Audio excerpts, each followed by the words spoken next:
I do this check where I start asking people whether or not I hit all the right buttons. You know? Yeah. Because I'm like, is everything working? Last time, I remember this was 3 streams ago, and I went into it. I was telling them, like, I usually use the top part of the hour to update people on my crowdfunding stuff, right? And so I'm telling them, like, this, and I'm super excited and animated. The 3D model, the 3D sculpt had started to come in, and I was amped for that. We were at that early stage. We were sort of coming up with this formative our this thing that we call, like, you know, this declaration of principles and what we were trying to accomplish with the campaign. And like, I wasn't paying attention to the chat because I was like super into it, and the chat was like, "We can't hear you." Hello. Yeah, it was like, "We can't hear you." You know, hey, volume, you know, and I remember there's a good friend of mine, his name is Rob Arnold, and he's in chat right now. And Rob, the only way I even saw it is because Rob, letter for letter, said VOLU, and like, it was scrolling up on my chat, and I was like, what the heck? Like, you know what I mean? Like, you see words, and then next thing you know, there's just like one character at a time, and I caught that, and then my phone started going off because my mod was actually in the chat, and he's like, hey, the microphone is completely on a different channel. You need to switch it right now. Nice. And so then I had to like apologize, right? And a handful of these guys, you know, good-heartedly just ribbed me about it from time to time. But then I had to go find that enthusiasm of like, what did I talk about in the first 10 minutes, you know? And like, that could be go back and do that again.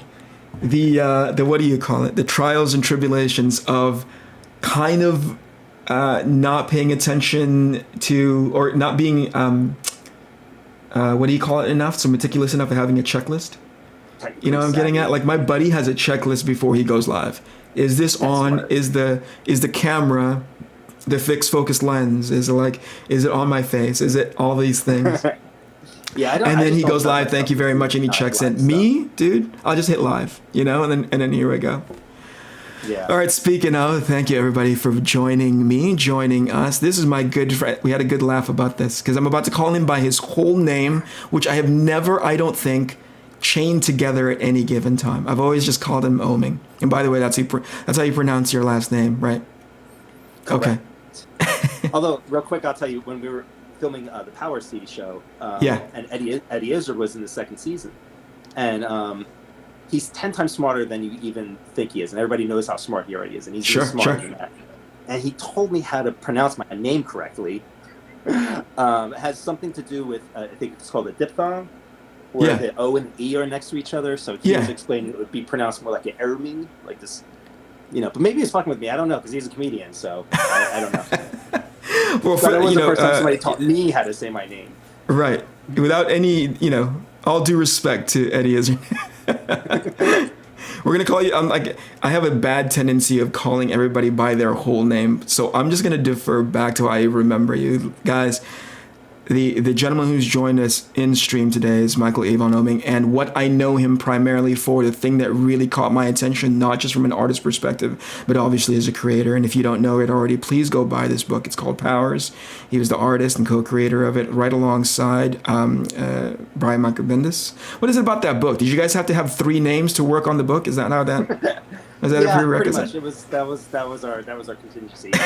You notice anybody else who had 2 names didn't make it. Right. There was a lot of guys that came up, and you're like, this guy only has 2 names. He can't be working on this project with it. Yeah, we burned through colorists and editors like a rock band or something. Nick Velarde's holding strong. Though. You were giving them middle names just so they can come and work with you, I heard. But yeah, so anyway, you guys, if you don't know Oeming's work, please go find it now. We're going to end up talking about it. I think we have about an hour with him, so we're going to try to talk about it in succession as far as what his history is, what he's currently working on. We're probably going to open with that first because I was telling him offline that I don't like crushing everything that he's working on currently near the end of the show where he can't elaborate on whatever it is and whatever nuance that he chooses. So we'll talk about that first, and then we'll backtrack to the stuff that he's working on in the past. Another thing, one more caveat. I thought I had this program on lock, like I could just hit the button and both my face and Oeming's face are going to be in the left-hand side of the screen, and then it was going to split screen to the thing that he was working on, and so we would have like 4 screens. It was going to be so freaking cool, right out of the freaking future, you know. But as we were kind of, you know, stress testing it before we went live, none of the freaking buttons work on my end, or I took it for granted that it would be as intuitive as the first time that I did the stress test. We couldn't find the button on his end, so we're going to do a little bit of the clumsy version, so please forgive us. Cool? Okay. Before I do that, I'm going to say hello to everybody on chat. Rob the Replicator, Unhinged Entertainment, Oz, Great Sage, hello, good evening, I Borrow Ideas, hello. Christopher John, thank you very much for being here. Darren Wagoner, hello. Mo Rangutang, hello, how are you? Black Rose Comics, Jasper Plan 9, good evening, thank you for joining us. Belle, that's Bellatrix in chat there, that is my mod. She is basically the lifeline to anytime I need help. She throws out the thing that keeps me from going underwater, so thank you for being here, Belle. And I don't know if I've ever seen that name before. Tehillim 29. Tehillim? Good evening. Yeah, how are you? He's got a good YouTube channel too. Oh, right on. Look at you, man. Yeah. You know more of it than I do, so I'm going to defer to your expertise as far as their YouTube channel. And then we're gonna get to drawing. Is that cool? Totally cool. Anyway, hello. Am I allowed to? Would it be uncomfortable? I'm asking this I'm asking me this more than anything to like say. Is it uncomfortable to start calling you by your first name? Is it better to call you? What do people typically call you? Hey. Yeah, that's what I remember. That's what I remember for sure. But yeah, Mike is totally fine. Is Mike cool? Yeah. In fact, I only started using my middle name because my last name was, not very familiar. You know, it was just easy to forget. Oh, is that right? Yeah. And then I started using my middle name specifically because of this. I'm going to say it's the nerdiest thing I've ever said. There's a show called Blake 7, which is a show that if you're a fan of old Doctor Who, you made fun of Blake 7 fans. So, but there's a character on there, really cool, named Avon Kerr. So when I saw Avon, I was like, instead of hiding my name, I'm going to use it. But Mike is okay. I hope Mike is okay. Yeah. We're going to see if I can make this air server thing so both you and I can start working and I can not be clumsy about pressing Windows. So how about I do this and then I'm going to hook it up to my computer here. You and I were talking offline very briefly about how long it's been since you and I had seen each other, correct? Yeah, like a billion years. How long ago was that? It's over 10 years. 10 years? Are you kidding me? No, for sure. For sure. Is it because you had actively sidestepped conventions at that point? Yeah, pretty much when I moved out from New Jersey to the West Coast, I pretty much stopped doing cons. And a lot of that was just practical reasons. Like if I was traveling, I want to see my family on the East Coast rather than doing a con. So basically that just ended cons for me. Plus, as I got older, the time it takes to prepare for a show and to recover afterwards started becoming longer and longer. For sure. For sure. It just became hard to make comics while you're doing cons and stuff. And I miss the people a lot. But, still do them every now and then. But it's been way too long since we've seen each other, so we'll have to rectify that. Yeah, I think everybody's going to be coming out of the woodwork once the pandemic bans have been lifted, right? I'm already getting emails from different shows saying, "How comfortable are you to show up in late spring or something in late fall or whatever?" I'm like, that's encouraging. I'd be happy to go and hang out, If people are comfortable with it, I'd be happy to go and show up and say hello to my friends face to face. But between now and then, this will have to do. Yeah. Okay. Yeah, so I was joking. Go ahead. Sorry. No, go ahead. I was going to say at the beginning of this, my joke was always, I can't wait till the pandemic's over so I can get out once or twice a month. Because literally that's all I do. Like I'll go hang out like once or twice a month. Yeah. But even being that homebound as I am, like working all the time, like that little tiny bit of getting out once or twice a month has really fucked with my head. Like I really am like just like a squirrel up here at this point, you know. So I am looking forward to seeing people and going places again. Has any of that sort of fed into, and I'm going to, first of all, can you tell us what you're working on right now? Are you at Liberty? Most of it I can tell you about. Doing a bunch of Midnighter stuff over at DC. Cool. With Becky Cloonan and Michael Conrad. Okay. So those would be backup stories in Action Comics, and I think we did like a 20-pager that was in Superman Worlds of War #2 or Future State #2, something like that. So the backup stories are an ongoing for like 8 chapters or something. So that's going to be that's been a lot of fun. Yeah. And what's been fun about that was I'm working in a slightly different style. I'm working in a much heavier line-oriented stuff than I saw it. The thing that you forwarded to me, you were like, I asked you for a couple of images so I can put it up to hype us, streaming together, right? And I was like, what is this page that you sent to me? It was different from what I had grown accustomed in the best way possible. It was like a nice surprise to go like, oh, look at that. He's sort of like expanding his sandbox, the place that he plays in, you know? Yeah, I kind of had to. It was a fun job. I was helping out Cully Hamner finish up a couple pages that he just got crunched on. So in order to match his style, I just was working closer to his stuff, and like Jamie Rich saw that, and he was like, I really like the energy in this. Do you think you could carry it over to this other project? And then it just became a fun challenge of embracing all of the rendering that I used to do a long time ago when I was into like Kevin Nolan and Michael Golden and all that stuff. And sure. Actually, it was you. I was really, for this stuff, I was looking at your work, which is why I've got so much of your stuff like hanging around. That's so gross. But thank you so much. And I got this one. Oh boy! So, like, thank you very much. I appreciate it. Yeah, I was looking at a lot of your rendering and Dave Johnson's rendering and Cully's stuff to try and figure out like how do I embrace that sort of line style again. And I mean, your stuff I look at a lot. Like usually I look at it for the stretch and pull effect. The way you can manipulate stuff in a similar but very different way than like Bill Sienkiewicz or like another great cartoonist. For sure. So yeah, I'm always looking at your stuff, man. Right on. So definitely a lot on the Midnighter. I was doing that for sure. Okay, that's cool. Great. Other than that, I'm doing a Star Wars story for IDW, which we'll probably work on a little bit. That's awesome. Which is the opposite direction of all the other stuff, so it's a lot of fun going back and forth. Wait a second, did you just say you're working with the Star Wars story for IDW? I thought that was how does that work? I mean, IDW is owned by Disney, so Disney. Oh, are they really? IDW, yeah, dude, I'm telling you. I'm telling you, this is what we talked about like all of 5 minutes ago. I got taken off the planet.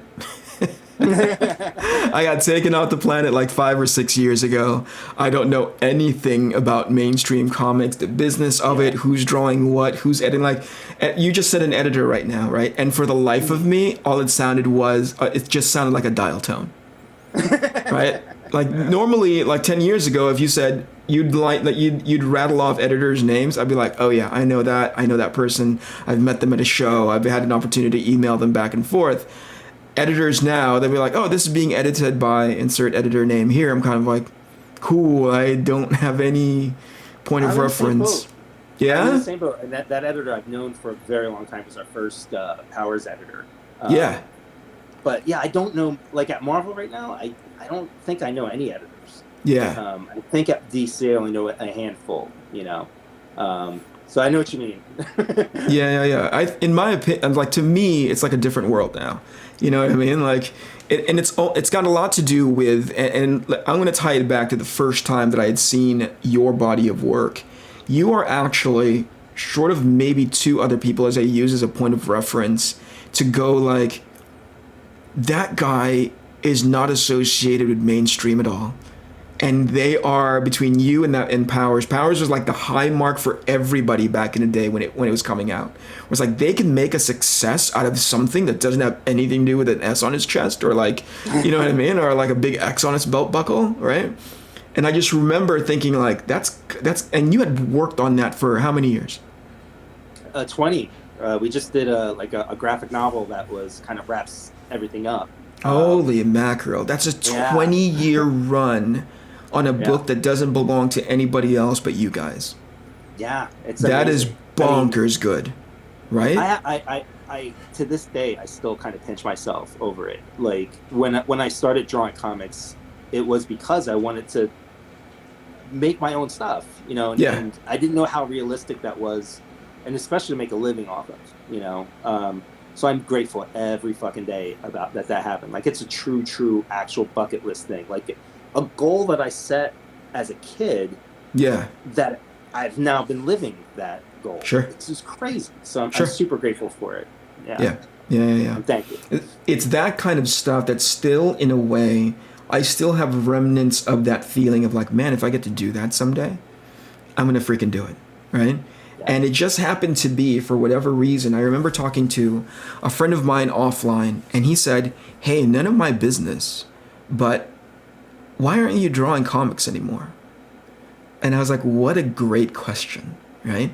And I had regurgitated something that I had always said for 5, 6, maybe as many as 10 years, which is like, there's no money to be made in comics, right? And if I'm going to live in a place where things cost dollar bills, right, I need to make sure that my time spent behind the table is optimized in as far as my compensation is concerned. And I had realized it's not that it's easier elsewhere. Comics is just really, really hard. Yeah. People who work in comics have like something going on that makes them go, I am passionate and I freaking love this. Like I really, really want to make this work.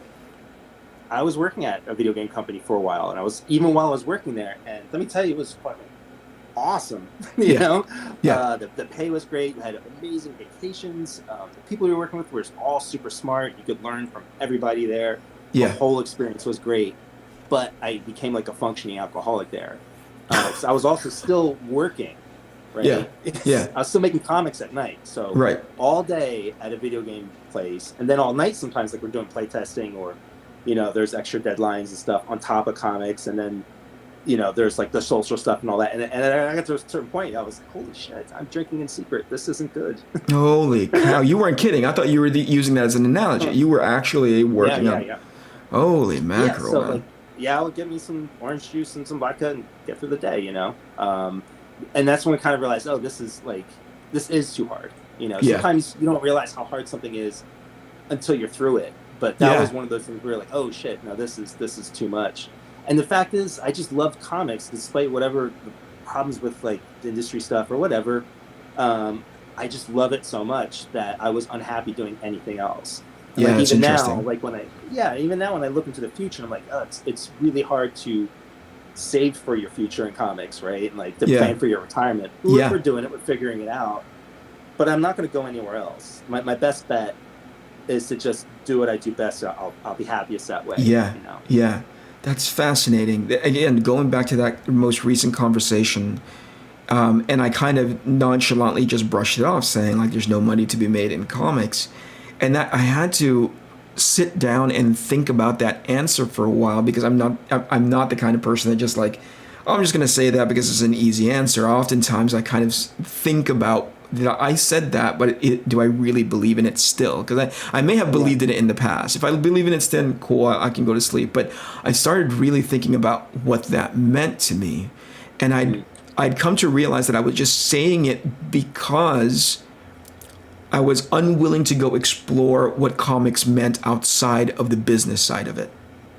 Mm-hmm. You know what I mean? Like I was content in saying there's no money in it, therefore I won't do anything for it, right? Like doesn't make much sense to me to spend any time. But what got me back into it and start working on the comics that I'm working on now is I took the money off of the equation. I took it out of like the thing that made me go like, oh, this isn't going to be, worth my time, blah, blah, blah, blah. I just started drawing again, Yeah. And when That's did, oh my gosh, it was so much fun. Yeah. I stopped. I mean, eventually this is going to catch up to me because it's going to be crowdfunded, right? Like, right. But even that, we had to reshift, and that by we, I mean the team that's working with me on ARC ATHENA. Like, we had to reshift what our success metric was, right? It wasn't. I've been doing the Kickstarter thing too, and it is so refreshing. Like, you're right, like, it's where you don't have to worry about the money, where you can go like, this is the thing that I want to do, right? Yeah. And you'll get some compensation, the cost will be covered, and it's great. I'm really excited for you, because this is the way you can make a living in other industry and still make comics and really make your own comics without what's the word I'm looking for? You're not giving up anything that you don't want to, you know. Yeah. You have your full vision. Yeah, and yeah, to that end, it stopped becoming about like the time spent behind the table, and I'd found joy in drawing again. You know, like, I love drawing. Most of the work done. Yeah, and it doesn't feel like work until, I don't know if my colorist is in chat, until my colorist calls me up on my BS and be like, hey, this guy's hair is blonde in this set of panels, but it's dark in this set of panels. What the heck is wrong with that? You know, and that's not some weird example. That literally is something that we dealt with just right now before I got on the phone with you. That's funny. Which is like him calling me out on my BS. All right, let's get drawing.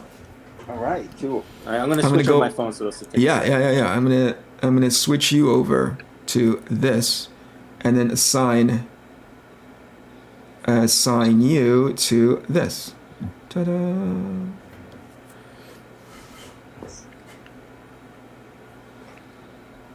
Okay, I'm going to try to catch up with chat as well.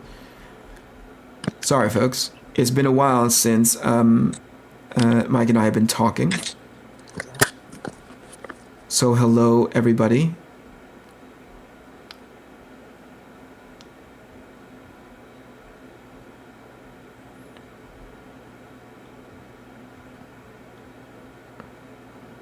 Why is that not coming up? There it is.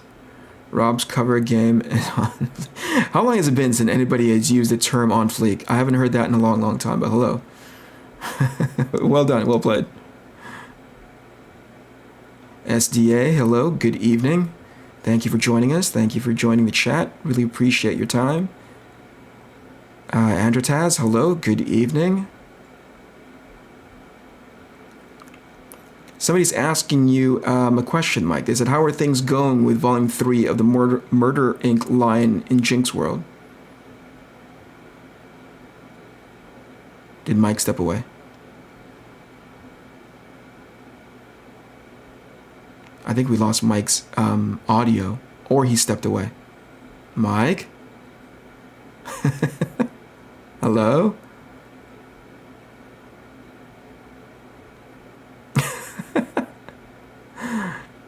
Did I lose your audio?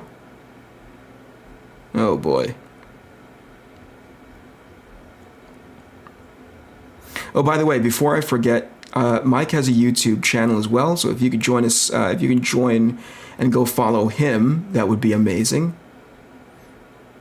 We'd really certainly appreciate it. Okay. I'm hoping that Mike... There it is. Yep. All right. Welcome back. That was scary. Sorry about that. No, don't worry. I thought it was my end because I don't know which button I accidentally pushed. And as Belle says, it's not a proper live stream unless something gets broken, so there you go. Well, got that taken care of.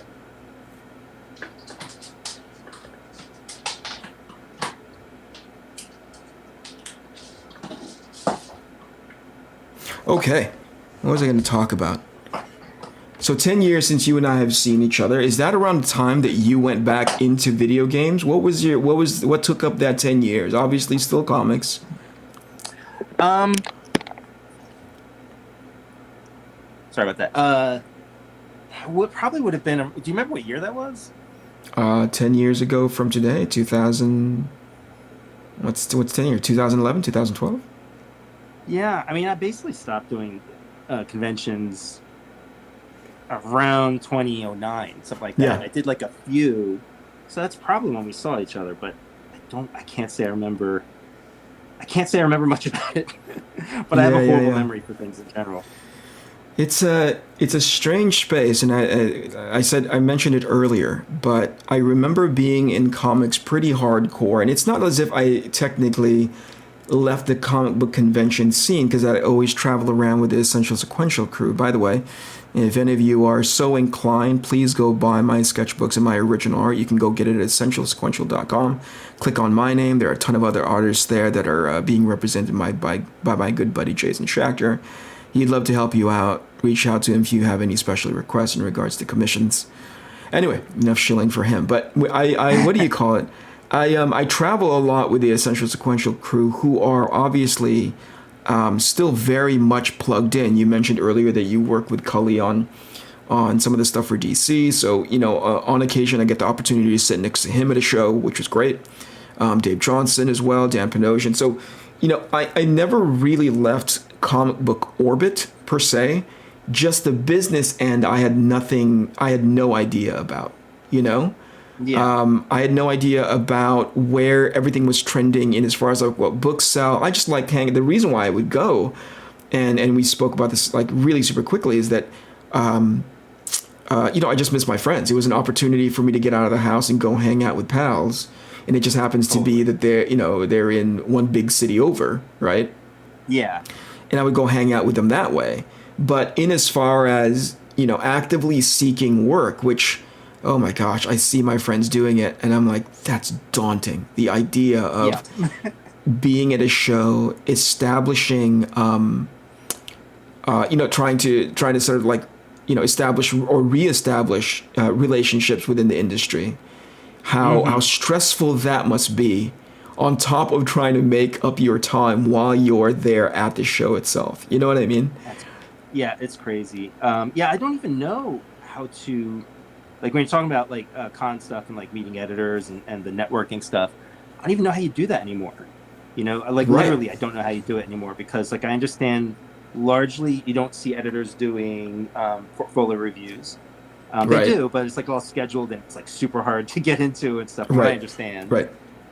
They don't answer. You're not supposed to send in like your samples anymore, from what I understand. Oh, is that right? I didn't know that. Yeah, I think generally they want you to prove that you can make comics. There's so many easy ways to make comics now with web comics or whatever. Right. Like that's a proof of, what's that called? Just proof that you can do it. Yeah. And often they will come to you, and in a lot of ways I think that's much easier. In a lot of ways I think it's much harder. And I certainly wouldn't know how to guide any young person today into breaking in, other than saying, make your web comics and figure it out from there. Yeah, for sure. It's again a completely brand new space now. I have a handful of friends who are much younger than me. There's this kid named he goes by Crease, which is 3 E's, right? But he is actively and aggressively trying to get into the comic book industry. And I remember watching him. I was so very proud of him when he would do it. Like anytime, he reminded me of a version of myself that was all about that hustle. You know what I mean? Like being at a show and being like, oh, I've got to go and meet this editor at 3, meet another editor at 4, maybe have dinner with them, meet another editor at 7 or whatever it is, And I remember, okay, so that hadn't changed in a long time. That hasn't changed for a long time. You still need to go chit chat with people. You still need to have the soft skill of being able to interact and talk. But I guess it's different now in its, how you mentioned it, in its sort of like, there's a different set of processes in place, right? You still need to have soft skills. You still need to go, hey, I'm available for work. I am this good. I'm at a certain quality depending on who you're showing your portfolio to. But then it's what you said, which is the added thing that you kind of need to go through is the, hey, go print out your own comics, and then if it's good, we'll call you. Don't call us.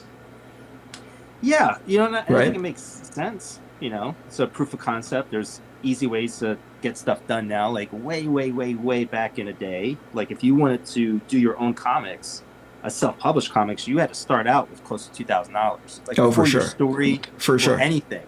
It's $2,000 to get the minimum black and white published comic done. Right. So like if you don't have that money, it's just not even going to get done. Yeah. And there's a lot more options now to get things published and to show off your work and all this stuff. But yeah, I'm totally out of touch with the new ways of really getting in and stuff.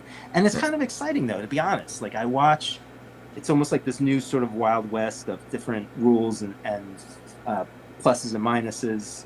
I'm really I've been taking a lot of cues from younger, newer writers that are coming onto the scene, and part of that is just as you get older, it's harder to stay in touch. It's harder to relate to why people like this new format or a new thing. You know, like webtoons. I don't know if you've checked out webtoons at all. I have a buddy who does who draws webtoons. Yeah. Yeah, I mean, the majority of people reading comics are reading webtoon style comics today, not floppies. Right. Like, we are the vast minority. If you compared, you know, like digital comics readings on webtoons and other platforms and compare them to the highest combined Marvel and DC sales together, yeah, I bet it's still a fraction. It's a fraction of what people are actually reading out there. Yeah. So you know, it's important to listen to young people. You know, I mean, you make us sound like a bunch of oldie McOldersons, Mike. Like a bunch of guys with just like Afghan blankets, and you know, we have our rocking chairs on our front lawn. You know what I mean? That all sounds beautiful, dude. Now, a thing that I wish that, well, I don't know if I would have been able to leverage it very well because I was such a, you know, I was just such a shut-in. You know what I mean? Like I'm such an introvert, right? Well, at least back then, less so now. Is the thing that we're doing now, which is live streaming. Can you imagine if we had this kind of access to a you know, a super excited fan base that's just excited to interact with the creators of the books that they're buying, you know? Yeah. I think this is an amazing tool, right? I think this is an amazing sort of like avenue, and by which, like, you know, I can talk about projects, I can talk about process, I can bring friends on and chit chat with them about process. I can watch you zip through this freaking page like it was no problem for you, you know? Like, it's an amazing, I think it's just such a, like I said, like such a great tool and completely inaccessible back in my years of like trying to break in, trying to connect with people, trying to get information, how to get better at my craft, you know? Now, anybody, and I encourage anybody in chat to do this as much as they can, is that if I'm ever drawing, if I'm at the portion of the stream where I'm not talking about like the, you know, progress on the pre-production stuff, and they ask me a question, I'm happy to volunteer the information, because I remember what a giant pain it was back in the day to sort of like, hey, how did you render whatever, you know, like how did you render that cool vinyl? You'd have to dig through 50, 60 magazines, you know what I mean? Like, and find a good interview with your favorite creator. Now, you can just reach out to me. I'm as easy as X social, you know, insert social media avenue here. Or if you ever want to see me actually demo it live, you just say, hey, I don't know how to draw that. And, you know, easy peasy, right? Yeah, it's amazing. I mean, when I was young, and what I would do is I would rate to like, my favorite book was Nexus. Steve Rude and Mike Barron. One of the best, I still think one of the best series ever. And I would rate to both of them. And you know, it was so painful because to send that letter, you have to wait probably 3 months before a response, right? Because it takes 2 weeks to get there, you know, and they've got things to do. And there's this, you know, poorly written 14-year-old, 12-year-old letter, you know, that was forwarded to them from Dark Horse or whatever. So it took so long to get these messages and letters back. But the two of them did have a really nice back and forth with me. And Steve Rude would like correct my drawings and kind of draw over it and show me how to make things flow better and stuff. It was awesome, but yeah, it was painful because it took so long. Now you can just reach out to people. You know, there's no more mysteries. I mean, I remember even finding out that comics were drawn on 11 by 17. My mind was blown. I was like, what? Right. And what is that? Repro Blue? What? Like, it's and here we are just zipping away on our freaking iPads. You know what I mean? I know. Right? I know. And then I often think of, you know, the lack of tools that I had growing up. You know, you only had so many things. It was all repeatograms that you had to like clean out 10 times a day.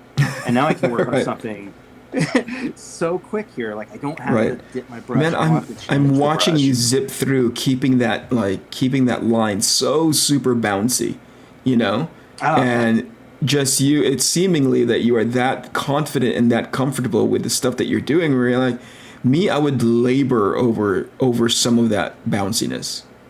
You know, like Well, I just saw you do a calf and a knee, like where the thigh, the knee, and the calf connected in perspective, right? As it was sort of like disappearing, like it was sort of like going away from us. And I was like, that line just bounced. I'd like that right there. Like those lines just bounced out of you, dude. That's freaking awesome. Well, that comes from, obviously, you know, I the only credit I could take from it is been doing it for 30 years, like literally since, I think I started as an inker when I was 14. I got my first gigs. So I have the experience. There's also the tools, you know. I mean, there's the being able to move in an uninterrupted line, like it does something different to your brain so that you can just move in different ways. Sure. And honestly, when we're talking about like that bouncy thing, that's when I'm thinking about like your work and Sienkiewicz, is there's this stretch and pull where objects have their own gravity, you know, and you see it in classic animation all the time. Right. But you've been able to translate it into your work, and I constantly look at that. So a lot of times when I'm doing this like a bouncy thing like this, you know, like I'm just feeling the movement, I'm actually thinking about like your work and Sienkiewicz and Jeff Smith, like how do I get this for sure to feel, especially like a forearm coming out like this, because your only option is to draw like a circle or an oval. So like right. Well, for you, you've kind of formalized it in such a way where it's either a circle or an oval. But for me, I'm kind of like, I would struggle with like, what is an interesting shape beyond just a circle? And I make it so much more complex than it needs to be. You made it to like, okay, I have two options, circle or oval. And I'm sitting here going like, can I make the top part a little bit more jagged? Or can I make this very simple, semi-uninteresting thing that much more interesting? You know, like, I put myself through all of those paces only to come back to what you're doing, which is like, just make it a circle or an oval, dude. I mean, just get through this page, right? Like you have to be able to forgive yourself so very quickly. We should definitely do some hanging out together drawing wise, because I think we could learn, like I could learn to be more purposeful, you know? And your stuff, like I've seen you work and you work it. Like, it's weird. You have a very loose style, but when you look at how much you labor over it, and I don't mean labor in a bad way, like you're just putting everything into, you're thinking of everything, right?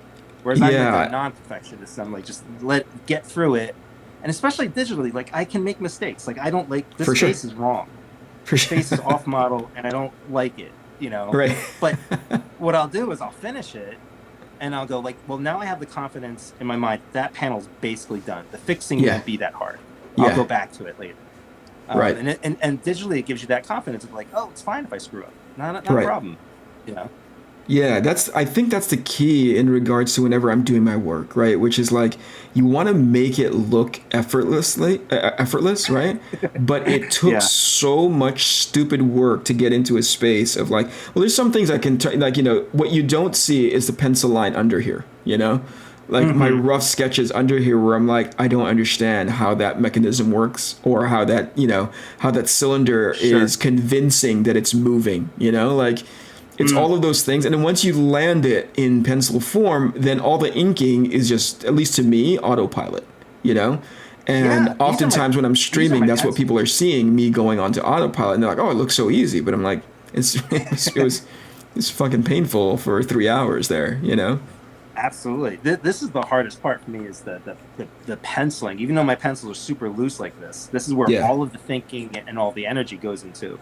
And then sometimes when I'm working, like I'll do this, I'll create a new layer, just way lower down the opacity and make the brush a lot bigger. And then maybe I'll go in, like, let's pretend like there's no lightsaber over here and stuff, you know? Yeah. Then I'll figure out, oh, you know what? This will work if I do this more. Yeah. Like I might do that, you know. Right. Or like I'll see like this hand is barely drawn, so all right, now I'll tighten up the hand. Yeah. You know, or hand. That shapes, is pretty freaking cool. Somebody in chat just said Mike was one of the first artists I ever got an autograph from at NYCC. Aw, that's sweet. That's pretty cool, man. That is cool. I love hearing that stuff. As we are, you know, just sitting here chit-chatting about work, we forget that there is a fan base that's genuinely interested in supporting our body of work, you know? Like, I don't know, there's a weird disconnect with me, and I don't know if it's the same with you. As I'm sitting here drawing something, right? and then I'll show it to a close group of friend of mine who are very much invested in how my work is going. You know what I mean? Like they're really, really good friends. They hate spoilers. They don't like seeing the pages before it's done. Yeah. They don't like seeing the pencils because they want to experience it for themselves for the very first time. And sometimes when they talk about, like for instance, I'll give you an example. When I finished all of my the entire run of Chrononauts for Mark Millar, right? And it came out and they read it because they dropped all 4 issues on the same day. Leave it to Netflix. Oh wow. And they released all 4 issues on the same day. My friends all bought, each of them bought the 4 issues, read it all at the same time, and then they couldn't stop talking about it. And yeah. I don't know what it is. Maybe it's I've been desensitized to that concept because when you work in a studio in a group of with a group of storyboard artists or group of designers, you're kind of like you all see the same thing almost the same day, all the time for days on end. Because rarely does something get done in a day. So you'll peek over somebody's shoulder and somebody's designing that environment, or they've storyboarded or re-storyboarded the sequence 3 or 4 times already. So it's all kind of become old hat to them, or to your group in general, right? And then it gets released out into the wild, and people who will experience it for the very first time, right? They're like, oh my gosh, did you see what happened when this thing, oh, that scene with his mom was really super heartbreaking. And you're like, oh, that's right. People read this. Yeah, no, that definitely is a thing. Cause I'm guessing you're like me. I don't go back and really look at my work when it's released. I don't often, I don't not look at it all, but yeah, I'm very much a journeyman. It's doing this right now is way more important to me than when it comes out and how people react to it. And it's not that I dislike the reaction of people or anything. It literally is the cliche of it's about the journey. So I feel like a page is never done because I've got so many other projects I want to do. And not like I'm a creative genius and they're all great, right? Some of them they're kind of just for me, and some of them are do well and other ones don't. But to me it's always I gotta keep drawing and get that next page and do that next thing. So the reactions to it are strange. It's hard for me to I've gotten better over the years because I used to try and talk people out of compliments and stuff. Right. Right. And I realize I'm accidentally insulting people when I'm doing that. I'm telling them that there's something wrong with what they like instead of just accepting it and stuff. Yeah, no, for sure. Yeah. Yeah, it's like you said, it's like, I never sit back and really just look at the work. As soon as I finish X pages, as soon as I'm done, hey Andy, how are you? Andy's in chat. Love watching Mike's ink flow, super inspiring. Thanks for being here, man. Hey, speaking of, before I go move, are you going to start streaming again? I am going to, and you're a big part of that. As I was watching your channel, and I like the way you handle stuff, and I was like, all right, I was doing streaming stuff. I didn't do too much live streaming. I would record it first, Yeah. And I've been doing a lot of time lapse because those are easy to do. But to take, I got to be honest, I have hard times communicating with my audience. Is that right? Yeah. I'm kind of an open introvert. I'm an open book, but I'm kind of an introvert. Yeah. I can't imagine what other than the artwork. I can't imagine what anybody would be interested in. So a lot of times I'll see people they're being personalities, online or on their thing, and they're talking about their lives, and I'm like, I don't think anybody wants to hear about any other stuff. Right. So but I know that is what they want. I'm just not good at doing it, So sometimes just doing a time lapse is a lot easier. Right. Yeah. I'd come to learn, it's a lot of fun doing those time lapses. There's a little bit of, you have to put a little bit of elbow grease into it. There's a lot of pre-production that goes into making sure that it's as polished as it can be given the constraints, right?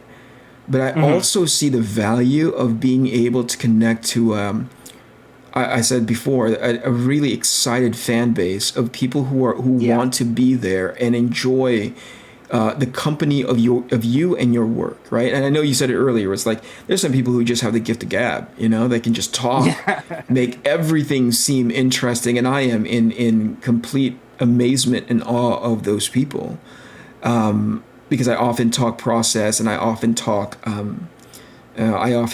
like what I'm doing with this particular piece, and sometimes that's if I talk at all. Sometimes I don't even say anything. Yeah. Right.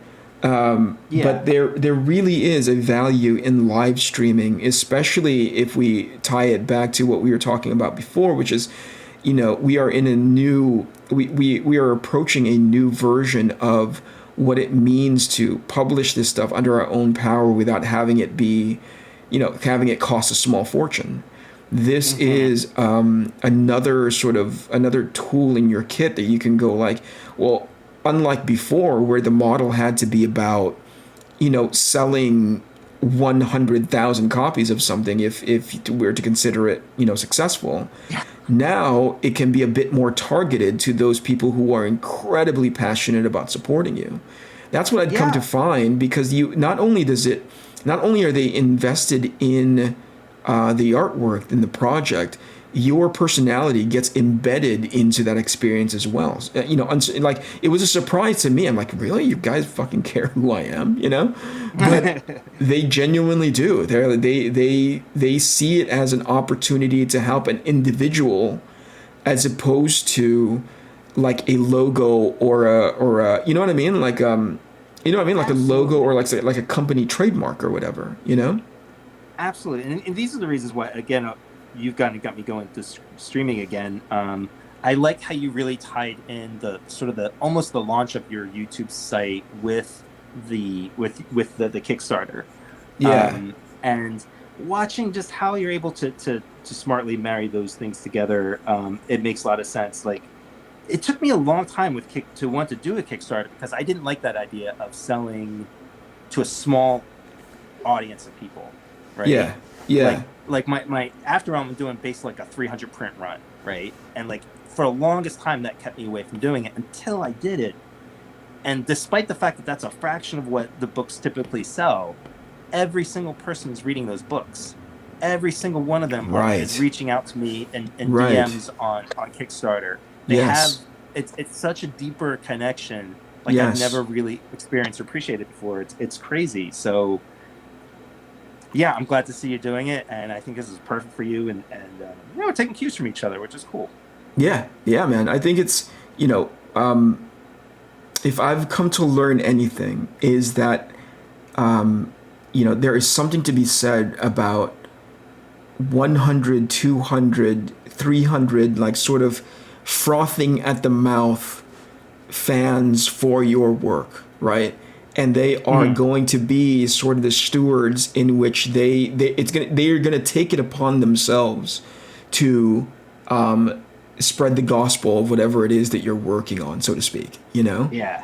I'd never experienced that before, because again, I was operating under an old model in which I thought like, hey, these numbers equate to success, rather than saying these people equate to success. You know what I mean? That really nuanced difference of like, and those two things aren't necessarily independent of each other, but given the choice, I'd much rather prefer 300 super hungry, super passionate people about like, hey, I want that book in my hands, and I'll do whatever I can.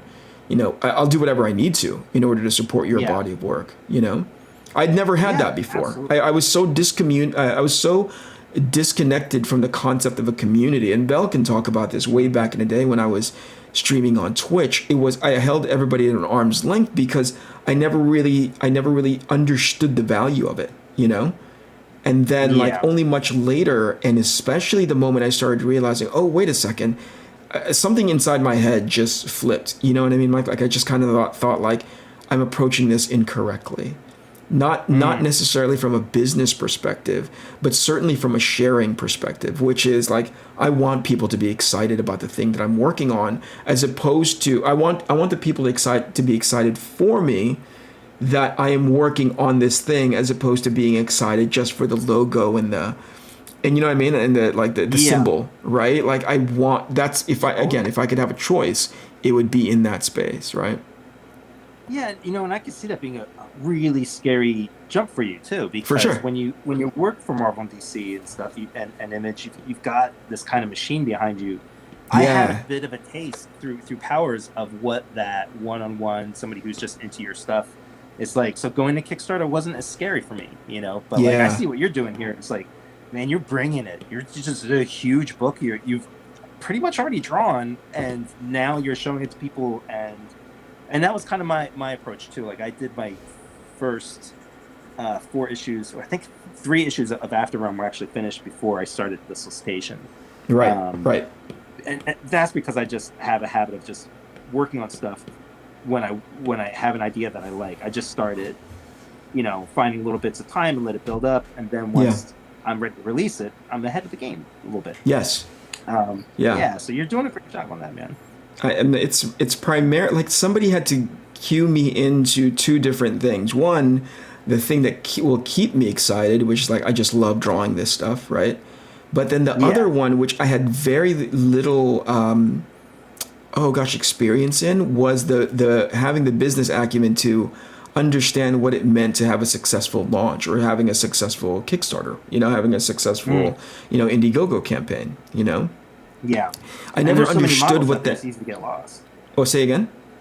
There's so many models and approaches out there. It's easy to get lost. It is. And because there are so many amazing people, and I don't know if Rob is still, I keep referring to Rob because Rob is sort of like this guy that I refer to and constantly like touch base with. Hey, does this make sense? Does this not make sense? There's a group of people that I speak to offline in the crowdfunding space over there at Indiegogo. Amazing creators who are all trying different things to make headway in that crowdfunding space.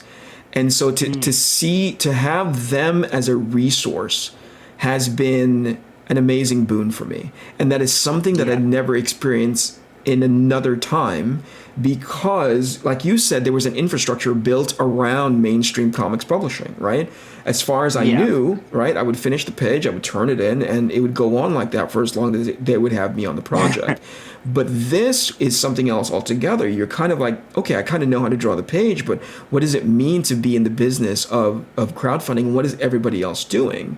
And by having that point of reference, and here's the best part, right? I think like when I had that point of reference of what everyone was working on, and sort of there was a playbook, and it's great. Again, Rob did this, is like he releases I think it's almost every couple of weeks he releases what it means to have a successful campaign, or suggestions of how to make a successful campaign based on his experience. Having that as a point of reference for me, actually, it was having an understanding of that and going like, okay, that's cool, but I'm not going to do that because it's become the formula now, Some of it is still foundationally rock solid. I'm going to follow that playbook like you wouldn't believe. Thank you very much, Rob. But like, there's some parts of it where I'm kind of like, oh, that's a learning opportunity, right? Like, I can see it and go like, I think people are kind of used to that. What is it that people are not addressing that will allow me to sort of make headway into this new crowdfunding space, And I always belabor this point, but in my research, and people have pushed back on me, and I appreciate those conversations. But I've based on my research, the average crowdfunding project is being delivered on average, right? Like from end of campaign to the hands of the people who have them, because some it's misleading because it gets skewed by the people who are like super late, right? Yeah. But the average is about 6 to 8 months. That's amazing to me. And like when I was doing that kind of research, I didn't even understand that, and I'm grateful for it. I still don't, like, it's still surprising me that you would wait that long, but I guess I'm starting to understand because, again, of that very personal connection that comes through with a Kickstarter versus anything else. Yeah, for sure. I mean, but if you think about it, it does make sense, right? The crowdfunding campaign. And by the way, I'm when I launch this book, it's going to be through. I just like Indiegogo's business model more. It's the nuance of like, whether or not I'll meet the goal versus whatever goal I meet is the thing that I end up putting into production. You know what I mean? I like that version so much more as an option. Are you considering doing both? I think I'm going to open with Indiegogo first. I may go into that. I may go into Kickstarter much later. I know, having spoken with oh gosh, Jimmy Palmiotti has been an amazing point of reference. Yeah. Like I got him on the phone and it was all I can do to shut up and not ask him all the questions on my list, But I think he kind of, he answered the first 10 without even me asking, because he was like, here's what I learned, right? Do these things. Yeah. You know what I mean? And Jimmy's been in this early on. He was. Yeah. And the one thing that... He gave me a little bit of advice when I was... Go ahead, Mike. I'm sorry, go ahead. He gave me a little advice when we were first starting out, and I reached out to other people because I don't really have the bandwidth for everything you need to do. Yeah. Because it's just Taki and I here. That's it. Yeah. We don't have any outside people to help in any way. Sure. And also, I just didn't have the confidence that I knew what I was doing. Right. So I found this guy Jeff McCumsey, who is a great artist and creator on his own, and he's working with Tommy Lee Edwards on something, and he helped like Hawthorne with his first Kickstarters, and he's been a huge resource in helping me get things together. And there's a great podcast too called Comics Launch. Fascinating. That's really okay. good. Tons of great advice and motivation listening to that. Yeah. So yeah, I mean, it's one of those things where you don't know what you're getting into once you take the leap for yourself. But man, it's been exciting. It's been, I think, powerfully fascinating to me, because not knowing my curiosity and not knowing that space, it really allowed me to kind of dig in and try to understand it the best, So understanding that delivery thing was going to be like the thing that you just said earlier about Jimmy Palmiotti is like, hey, he's been doing it for a while. What I hear when somebody says that, and especially in Jimmy's case, is that he's been able to garner the trust of the people because he has so many notches on his belt in regards to delivering product, Yeah. And that was one of the things that I really honed in on in regards to this project. So that's why it was so critical for me to be able to, first of all, talk to the team and not, for them to not curse me out. Like, what the hell? Are you over promising right now? I said, no, I think. Line about you're throwing out the idea of maybe do free shipping, and before you could say how you were shot down very quickly for that, I was laughing alone in this room. Yeah. That was. I mean, I couldn't. I think if they could have it their way, I wouldn't have been able to finish that sentence. Hey, I'm thinking about free shit, and they would have kicked me out of the room, going you don't know what the hell you're talking about. But you also but yeah, I think that's one of the key things that we really wanted to establish was that trust. The reason why most crowdfunding efforts take so long is because you show the first 10 pages, you fulfill you finish the crowdfunding, you get the money to be able to pay all the creatives involved, and then you get to that task of drawing the book. I think one of the great benefits of drawing it ahead of time before the launch is to say, hey, it's done, we just need your guys' help to get it out the door and into your hands, and to tell us how good or how bad it is so we can improve for next time, Yeah. Jasper Plan 9 says you're paying to produce it, not place an order like Amazon. And I think that's very, very true, right? It's just the ownership angle, like the readers, the backers are part owners because they've helped finance it. They're for sure, basically producers. For sure, yeah. And to that end, I would hope that anybody who's going into that crowdfunding space would want them to have sort of the tactile, that invaluable firsthand experience of opening your book for the first time. You were talking earlier about webtoons, and I'm a huge proponent of that as well. If that's how you set up your project moving forward, you know what I mean? Yeah. But for me, there's something to be said about, you just held up and I think you know this about me and my history when it comes to publishing, is that you just held up that clamshell book that we crowdfunded a long time ago, right? And that was a huge deal for everybody on the pre-production side to understand what needed to go into a clamshell book like Encore, Right. It was that this book. one, right? Yep. Yeah, with this amazing covers. This is crazy, man. Yeah, that was a lot of fun to put together. I think Jason needed, my buddy Jason, who did the fulfillment on that, pretty much needed to have his spine fused because those things are 8 pounds each, I can't imagine tackling that on any level. I mean, that's amazing. Yeah, really but is. we really wanted to shoot for the moon on that one because we knew when you got it into your hands, you were not going to regret having it in your hands and supporting it, you know? So we took Yeah. that position again this time around, which is to say, like, what does it mean not just to have it in your hands, but have it in your hands sooner than what people have grown accustomed to? You know what I mean? Yeah. So we're in that space Definitely. now. And so anytime that I want if I have anything else in mind, it's to make sure that the people who are supporting the book are incredibly proud of supporting the book, but also genuinely surprised about the product that they're getting. Transfer Yeah, Plan and 9 says Tucci did free shipping on his last she. He said he'd never again. Yeah. Yeah, makes sense. Makes sense. That probably would absolutely positively break the bank, right? yeah, yeah. Wow, I can't imagine. Mike, I've had you here for an hour, man. I don't want to hold you up. We can Matter go a of little fact, longer if you want, unless yeah, you got okay. stuff to move on to. Okay. No, Yeah. no, no. I mean, Actually, typically, before I have to get off the stream, I'd like to be able to update everybody on what's been going on. So maybe if we can go for another 10 minutes or so, and then I'll get to the business of updating these guys, if you don't mind. there you go. Yeah, I'm in the flow now, so I got to keep going anyway. Well, before I forget later, because I'm just going to be like, okay, Mike, talk to you later. Right? I want to thank you, dude. Thank you so much for, first of all, like making time for me, making time for everybody that's watching along. I appreciate the insight and your experience. I know for me, it goes a long way to have had not just the opportunity to be able to chit chat with you from a professional end, but also having the long-term friendship with you as we've been at the show, although it's been 10 years since we've seen each other. So that needs to be remedied sooner rather than later. Yeah. Absolutely. Let me point something out real quick. I stole one from you. Yeah. I saw you do this. There's a pose that you've done more than a few times where the arm just comes straight across the body like this.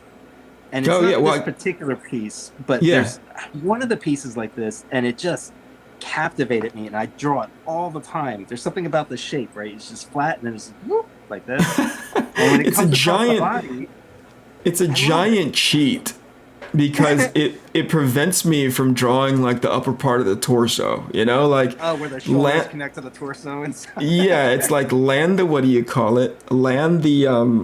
shoulder, land the bicep, and then land the forearm, and then everything else goes like, okay, everything is behind there. I don't have to draw it anymore, you know. Well, I love it, man. I've stolen that from you quite a few times. I try not to overdo it. Yeah. Thanks, man. Steal away all of my cheating. I don't know who I got that from, but I'm sure I got it from people who were significantly better equipped at pulling that kind of stuff off. Am I missing anything in chat? Let me scroll back. I must admit, here's somebody online says, or somebody in chat says, I must admit my interactions with Michael online have turned out to be good ones. I would love to meet him in person with even Brian. Brian won me over with his Indie Jinx world more than his mainstream DC Marvel comics. That is awesome. Okay, I'm all caught up with chat. It's a relatively quiet night. I think you know what it is. There are times when I'm streaming and I'm drawing, right? And I go into drawing mode. This is what back in my Twitch days, and it's still relevant right now. As you're drawing and as I'm talking now, but let's say if I were actually drawing too, people have a tendency to really be really respectful of that space. And they don't talk because they know that you're sort of like you just said right now. You're like, hey, I'm in the flow, you know? Yeah. But like they don't talk because they can see that you're in that space and they don't want to interrupt, right? But how it comes off to me sometimes is that I'm like, oh, chat's not talking. And I feel like I'm not giving them the best bang for their buck. You know, I get like super introspective and super self-conscious, right? Sure. But it really comes from a place of like, you know, they're trying to be as supportive as possible. So sometimes when I don't see the chat moving at all, it's because they're fascinated by watching you draw. They're fascinated by whatever it is that I'm showing them, you know? Yeah. But my self-consciousness is like, oh, I'm wasting these guys' time. You should just... Did I err? What did I say to piss these guys off? I'm really sorry. Somebody asked earlier if you're at liberty to talk about what you're drawing right now. This is for Star Wars Adventures. Right on. I think it's issues 9 and 10. And it's really fun because it's an excuse for me to strip my work down even more so because of the Adventures kind of style. So I'm really having fun figuring out like, what else can I strip away. Yeah. Are they very specific? Did they send you model sheets at all to make you be like, get to as close to this as possible? Yeah, but they're honestly, they're shockingly good about it. You know, there are a couple of notes, but I've been tortured. Like I've sworn off. In fact, this is the first story I'm doing with them. I'd only wanted to do covers before because I assumed it would be such an arduous note-taking journey. Right. And you know, there's a few, but not so much. So like I was like, okay, yeah, this will be fun. Let's do this. Yeah, I remember working on one of my first licensed projects a long time ago, where you know me and my style. It may get in the range of likeness, but it won't be spot on. It's not a photograph by any stretch of the imagination, right? Yeah. And I was deliberate in communicating that with the editorial staff. It's like, hey, I don't draw realistic looking people. I draw like one of my heroes is this guy by the name of Eric Sokol. Do you know that artist? He did a lot of stuff for Playboy, no. Right? But he gets close in the likeness, but it's not, photorealistic. It's pushed, right? And so I show, and then with that in my toolkit, I kind of said, hey, this is going to be the range and how I draw some of these characters, right? It was Star Trek, right?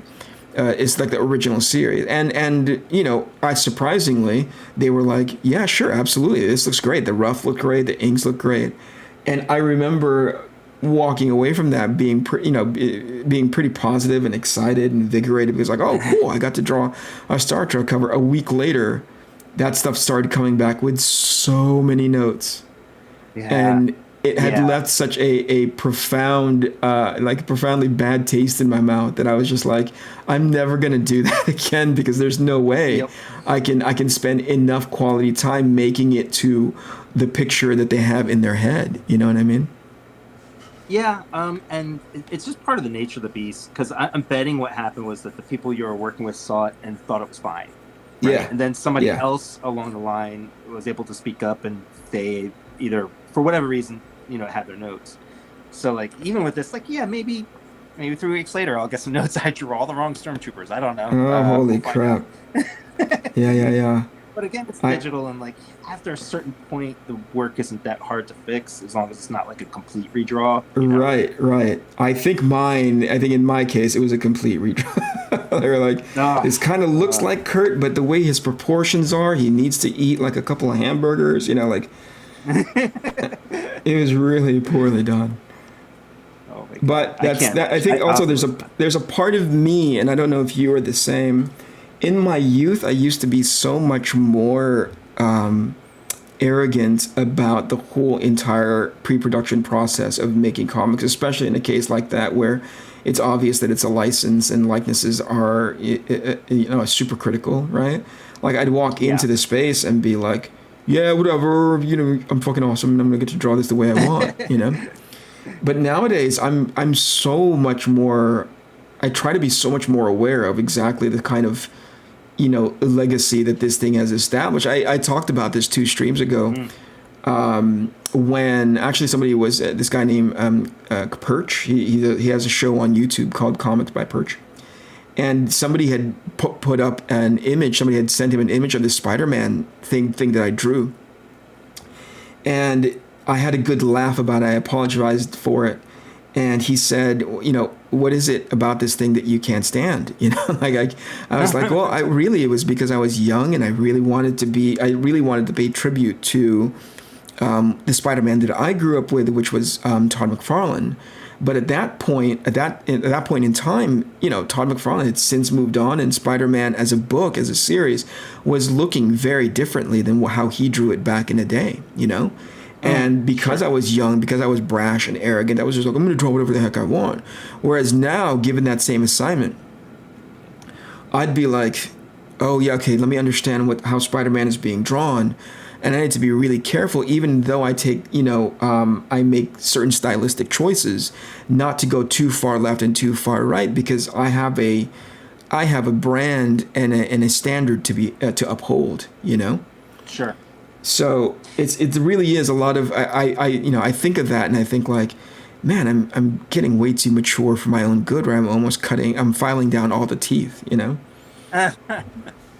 that's just part of maturity. I mean, when I don't know, as you get older, it's less about yourself and more about the thing that you're working on, Right. And you realize that everything you do is forever and that people are seeing it. And, the one or two times I've gone too fast on something or hacked something out, I'll see it and I know that is there forever. But in my younger days, I wasn't thinking quite that way. I was, they're just going to look at the cool stuff. Right. But now I have to look at it forever and ever, Yeah, I'm also the kind of guy that if and when I'm drawing something, I have a very I forgive myself very quickly. It's because it's sort of my my mechanism, so I don't labor over that page too much, like I've moved on to the next thing very quickly.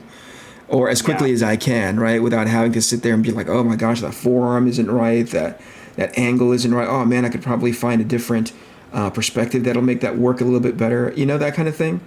And I avoid that like the plague now, and I go like, I'll get it right the next time. I'm gonna get that right the next time. Right now is when I would typically move on to another page. Like I'm looking at this isn't finished, but like basically the coloring book style, meaning like the outlines are pretty much done. Yeah. I'm using my phone to broadcast, which I use as my reference, so I can't get some of these details in now. Oh, right on. This is typically a good spot to like get a fresh breath and grab the next page and move on. Super smart. And don't worry about the mistakes. This is the most common note I give myself. I'll just write fix. Yeah, sure.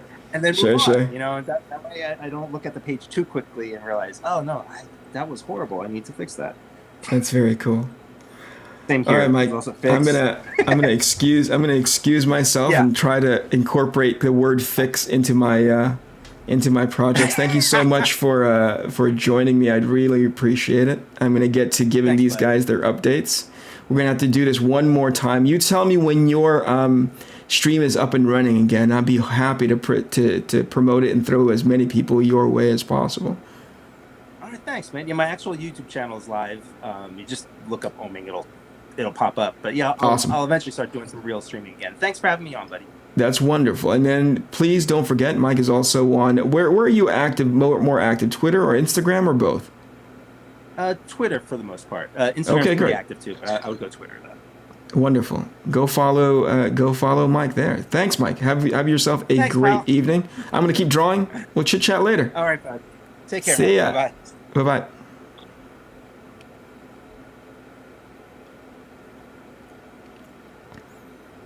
Oh, okay. I really owe that guy a ton.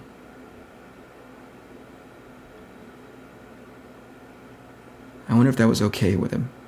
Maybe I'll touch base with him later and say hello. Or actually say thanks. That was really awesome. I can't tell you how many times that I've been at a show. This was early in my convention-going career. That, man, oh man, that guy had always made time for me. Right? Small shows, big shows, didn't matter. Mike always made time. If and when he was there and he and I made eye contact, he'd always make time for me. That's a huge deal for me. So thanks to him for dropping by. Thanks to him for letting me watch him draw, which is a whole lot of fun for me. If you could tell, I don't know if you could tell, but I spent the majority of the time, as soon as we started streaming our drawings, I spent the majority of the time just watching him go through that page. I'm like, God, if I could just go that fast. Please, please, please. If I could just draw that fast. One of these days. Anyway, Mike, you may end up listening to this later. You may not, but thank you so much for your time. I appreciate it. Sure as heck hope the chat did. Now I get to give updates. Is that all right? Hello, Lord Crackhead. How are you? Good evening. Thank you for being here. Oh, Biggs, how are you? You didn't have to run him off just because I showed up. No. I wanted to reserve a little bit of time because in the spirit of what I set up this stream for, I wanted to give you guys updates on how stuff for ARC Athena is coming along. I want to be able to take that opportunity now before I signed off. Like I said, I'm very grateful for Mike's time, but also a portion of this stream is dedicated to your guys' time and your guys' support of me. I don't want to ever neglect that, so let's get to it. Okay, so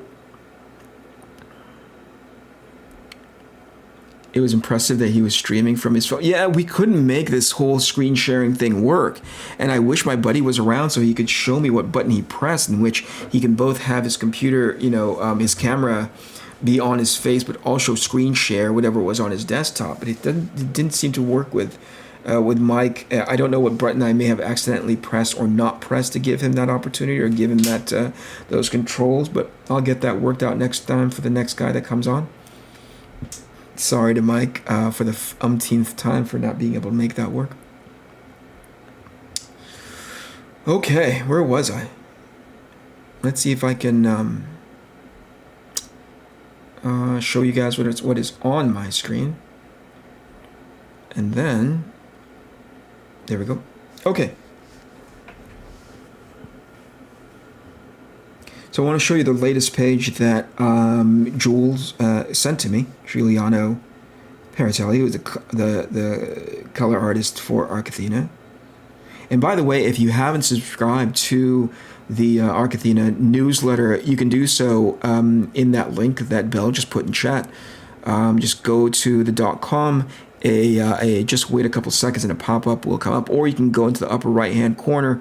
There's the newsletter or the updates button for the ARC Athena campaign, or leading into the campaign, and probably actually during the campaign itself, I'll be putting up sketches and work in progress, just so you guys are kept abreast of what the progress that I've been going through from issue 1 all the way to issue 5. Sometime 3 months leading into, at the third month leading into the campaign launch, I will be doing the giveaway for the 3D sculpted busts for one of the ARC Athena characters. I think I've shown you guys that. If you haven't seen it yet, please say so in the chat. I'll be more than happy to bring up the 3D model. Okay, so here's what Jules sent to me, and I don't know if it's coming in extra like saturated on your end. It may just be the way this it doesn't look saturated on my iPad. It doesn't look saturated seemingly on stream, but on the app that I'm using to connect the iPad to stream wirelessly, it's really coming off super, like the levels of saturation is pretty out of control. So if you take a look at what Jules delivered, what's great about our relationship is he always takes my temperature. He always says, like, he sends in a super early work in progress, just as like from a 10,000, 20,000 foot view. He asked me if there's anything in here that looks odd, if it's something that he's sort of color selected that doesn't make sense.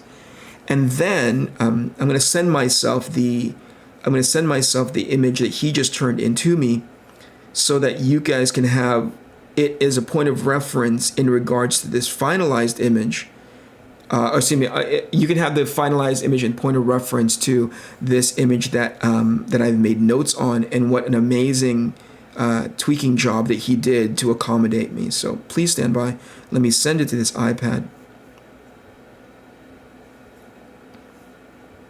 I didn't have an opportunity to do this previous to the show. I know it's very professional. It's very streamer professional. Okay, here we go.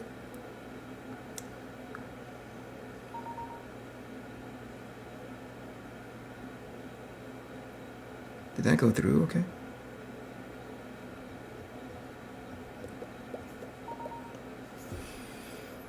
Okay. Procreate. Okay.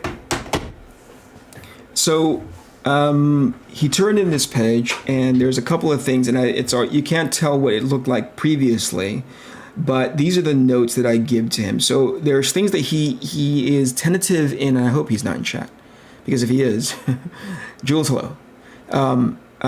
There are things that Jules is tentative in because it's due to his high level of respect for me.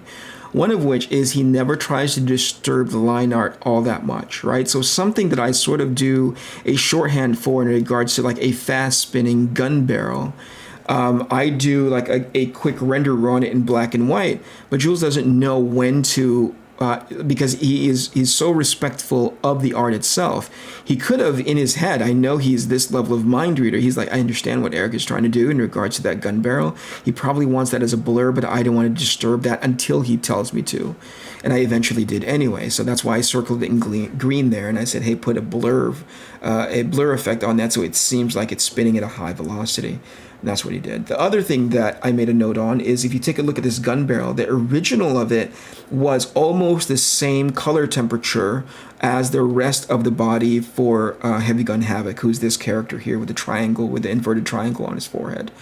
And what it did was flatten out the image because you couldn't tell the foreshortened arm pointing at camera. And so I circled that and took a really awful cut and paste method where I put where I put the adjustment and I said, hey, make this warmer so that it pops the gun forward, right?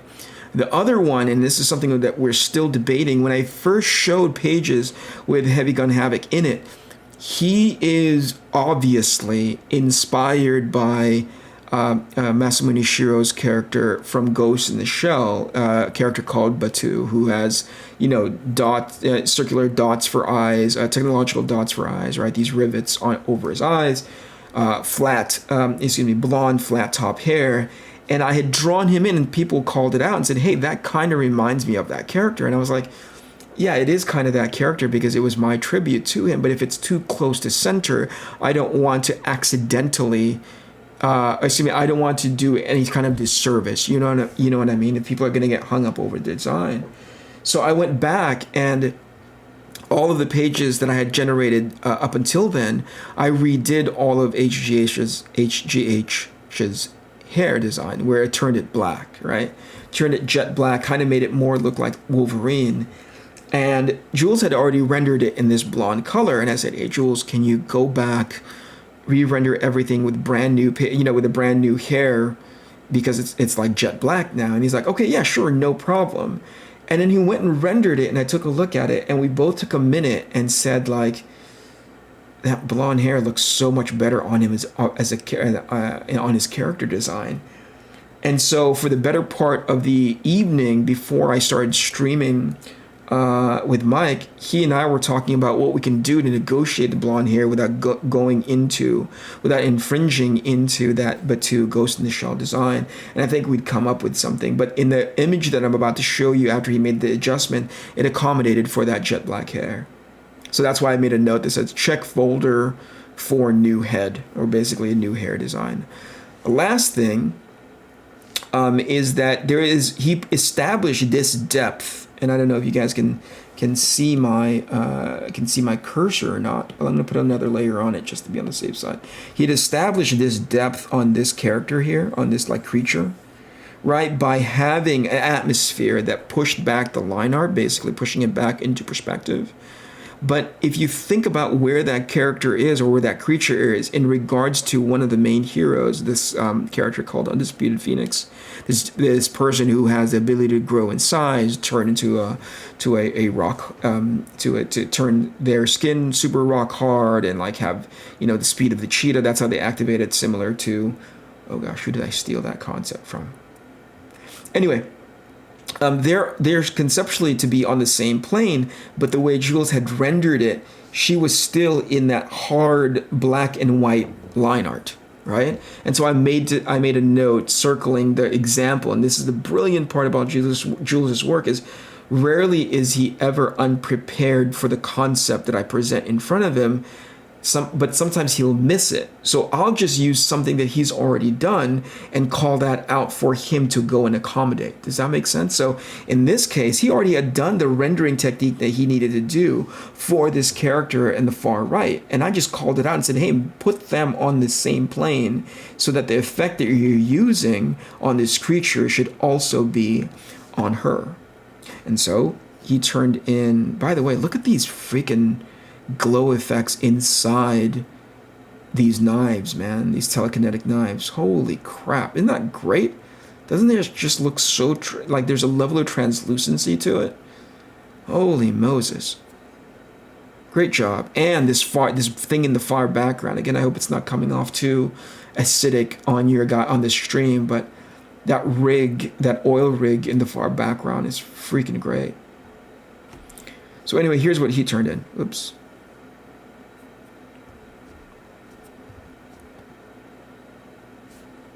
Can you guys see that okay?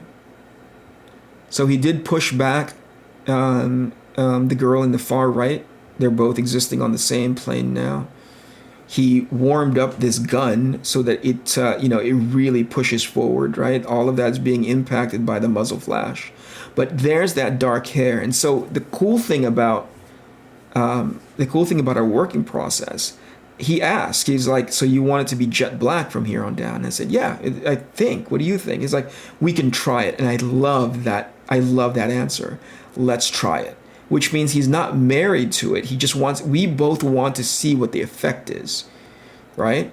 And I think we both came to the conclusion that he's so much less interesting with that jet black hair. So that's what you saw me redrawing was, so he did this, he sent a paint over in which he turned that jet black hair into blonde. But because I had rendered it to be jet black, it looked a little muddy by the time he dropped the blonde hair color, the blonde hair render into.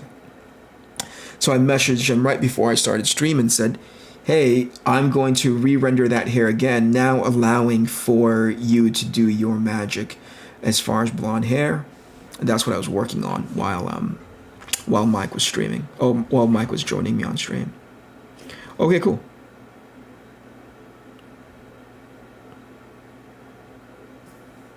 Next thing. What am I missing? Anything?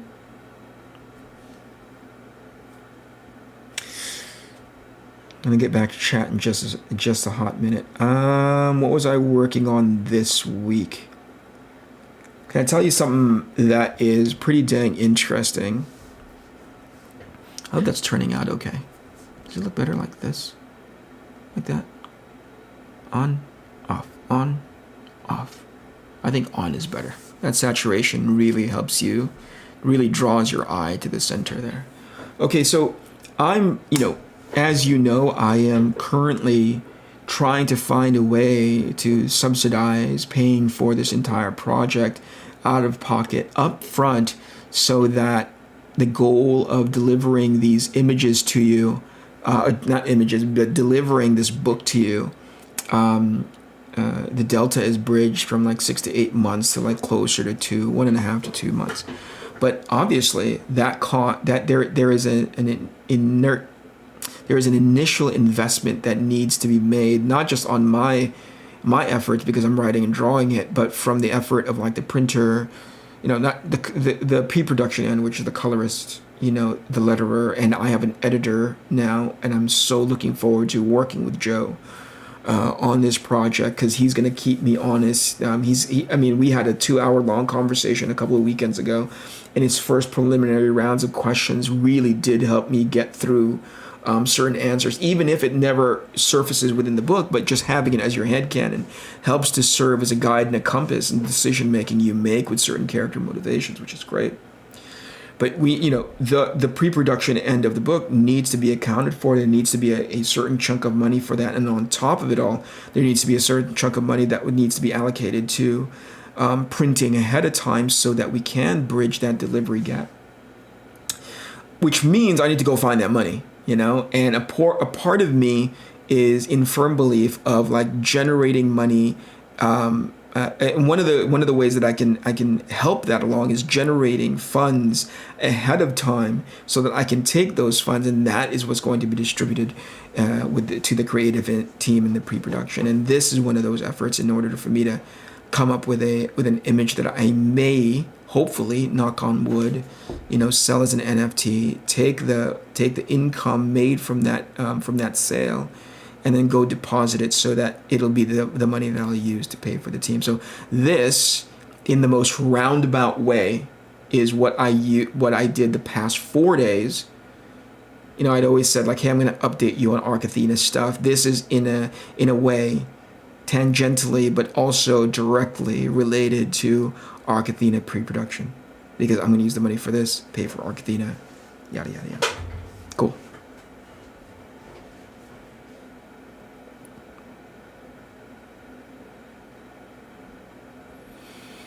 Okay, let me catch up with chat really, really great.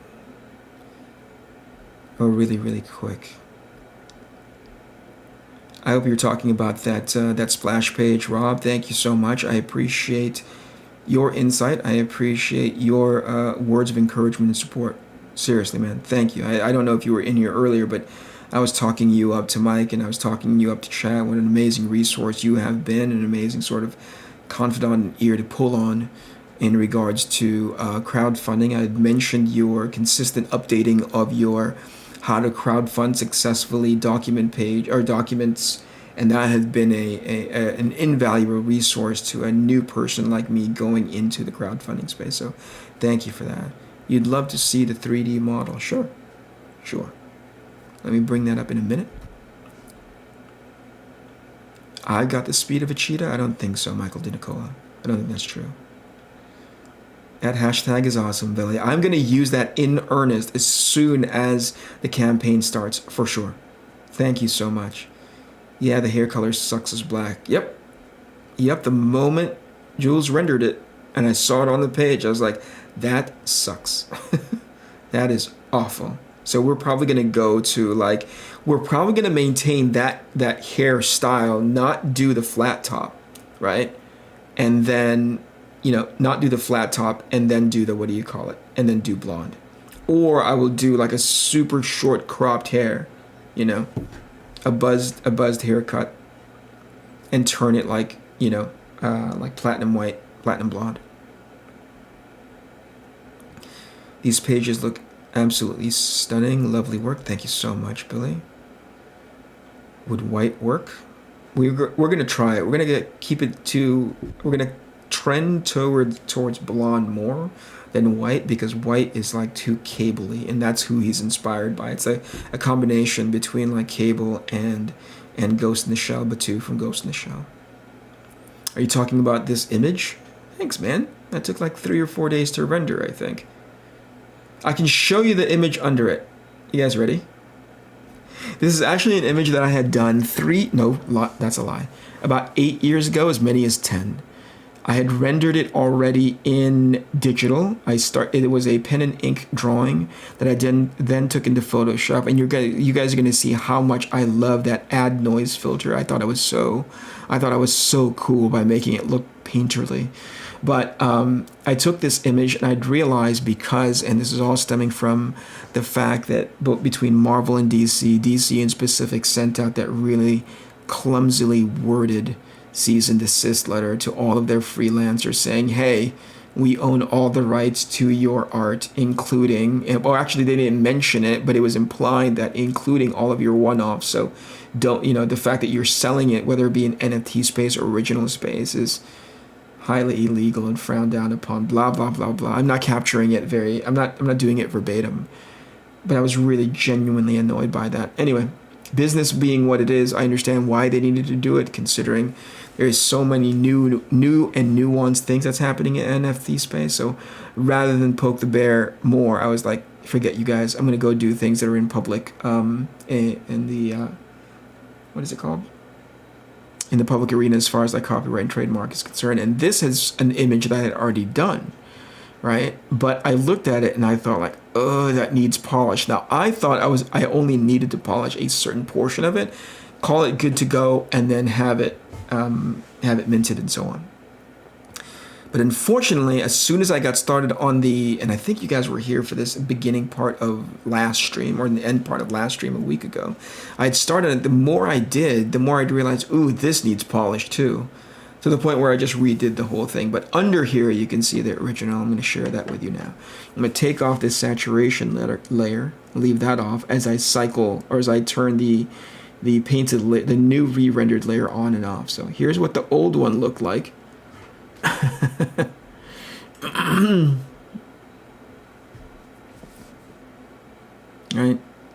here is what the re-rendered image looked like. Old version, re-rendered version, old version, re-rendered version. Anyway.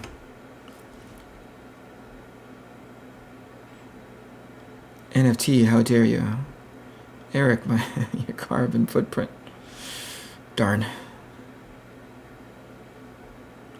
Looks great. Possibilities on the NFT front are fascinating, for sure.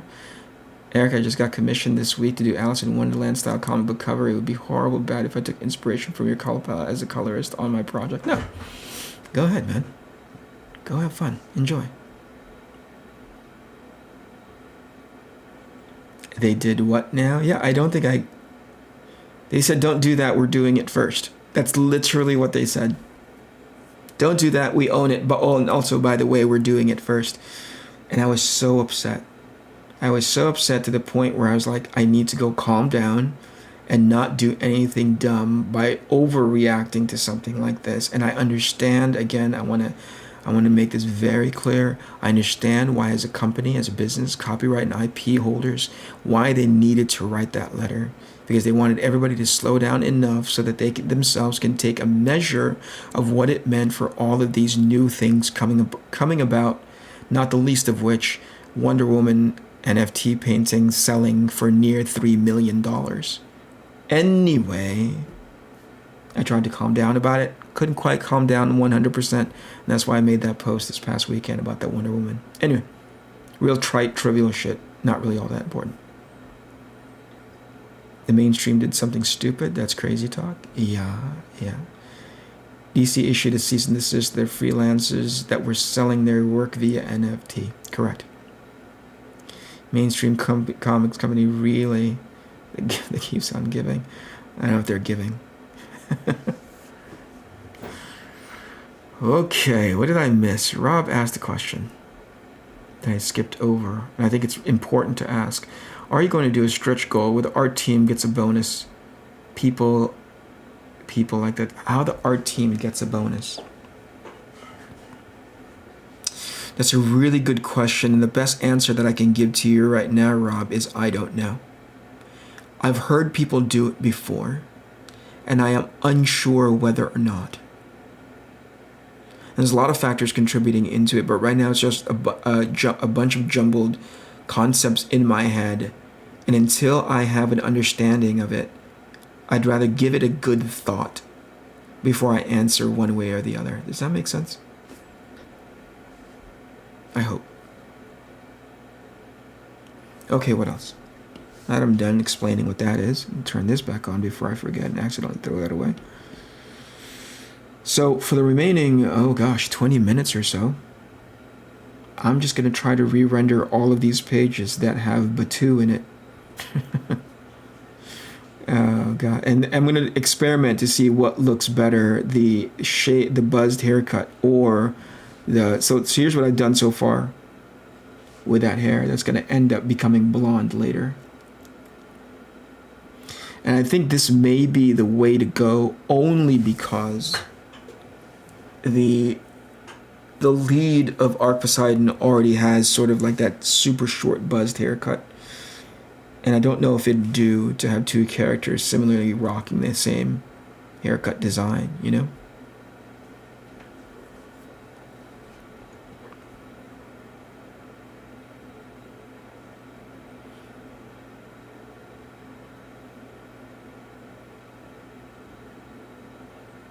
I think I might just do a tribute to Rob and put a mohawk on the guy. What about that? Would that be cool? Adopt Rob's haircut. Let's see what that looks like, shall we? What does that look like? Let's turn this off.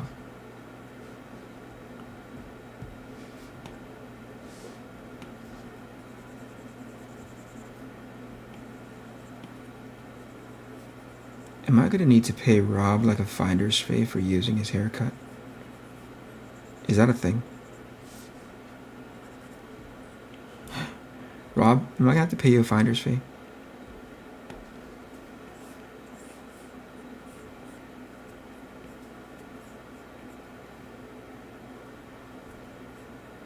Holy shit, it might work.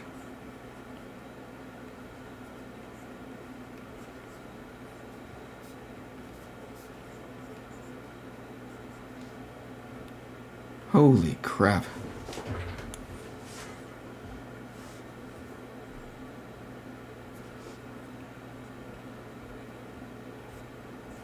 That may not be stupid.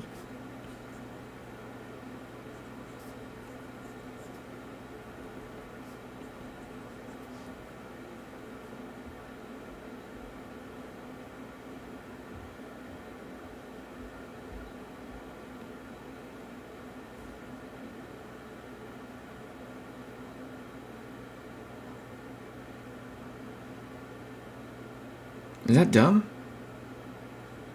Am I just drawing it dumb? That means I have to go back into every page hereafter because I had already identified that it wasn't a very good looking haircut. I have to redraw all of the pages moving forward.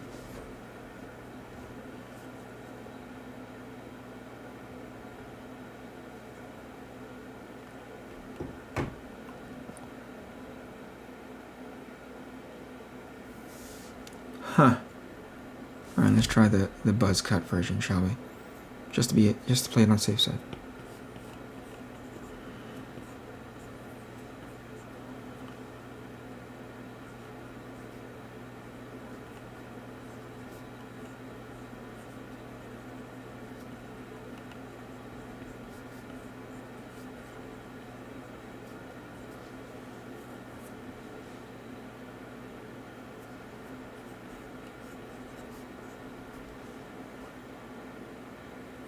Faux hawk.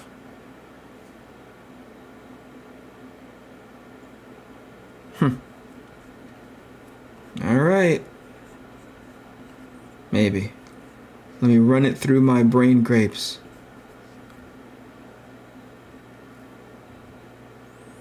Yeah, I swear to God, this dum-dum's gonna have a mohawk. Just for Rob.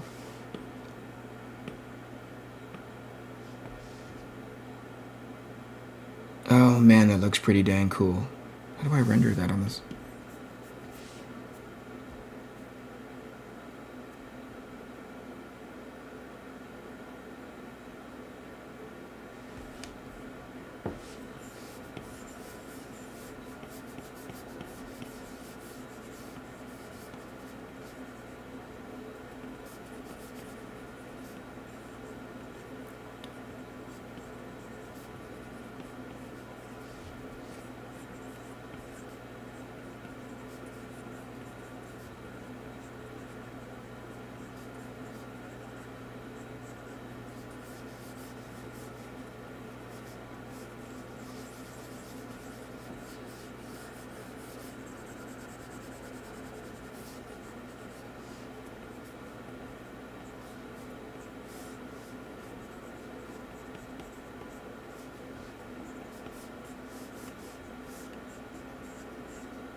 Jules is gonna fucking hate me.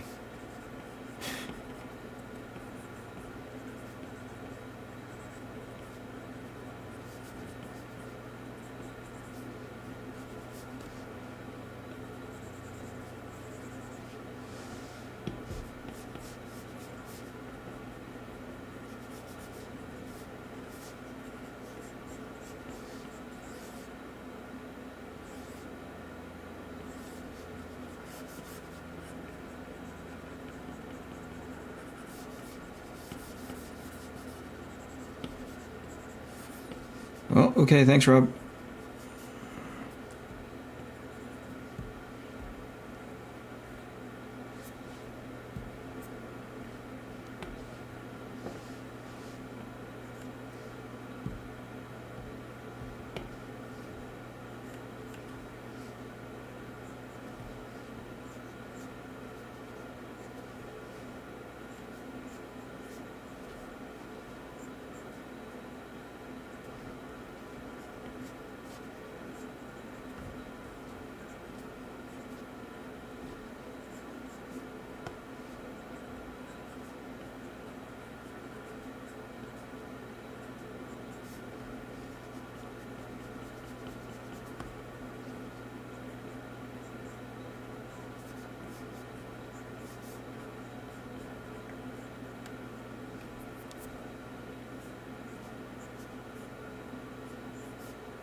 the question is, did Rob Arnold just sneak his way into my comic book?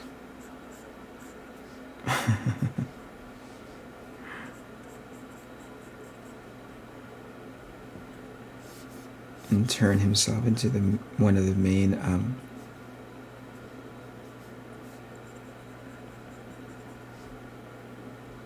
turn himself into one of the main protagonists. Is that what happened?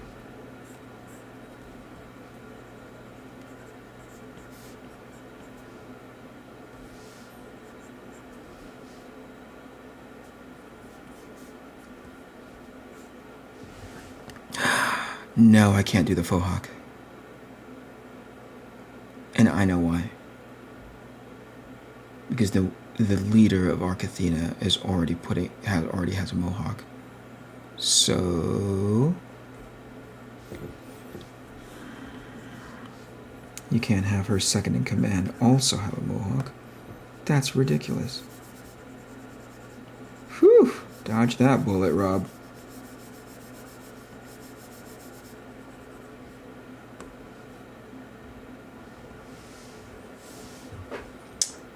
Dodge that bullet, buddy.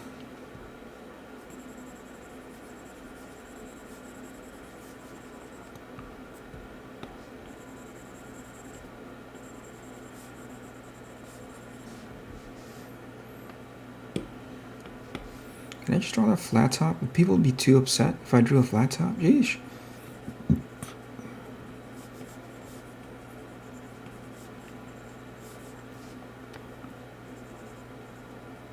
Is Batu the only person that's ever had a freaking flat top before? It's dumb. Look at me trying to find a way of completely stealing that IP. Is it this?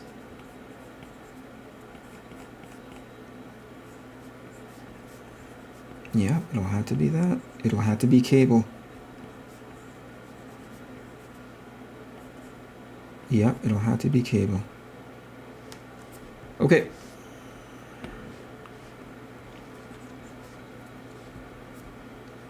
I'm over it.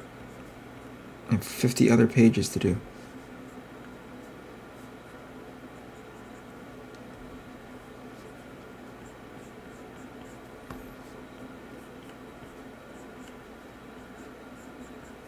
But for a brief second, Raw was almost in my comic book.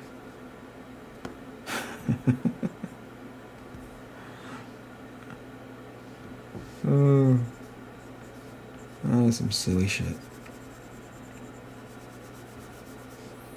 I like the fact that I have not yet landed what this design looks like, and I just finished issue 3. It's really quite telling how ill-prepared I am. Oh boy.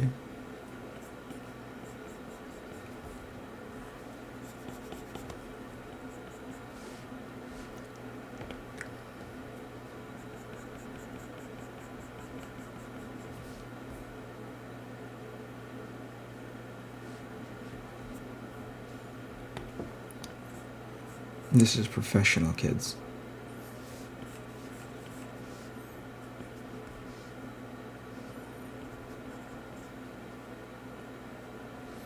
Don't try this at home. and be this level of douchebaggery where you're changing things last second.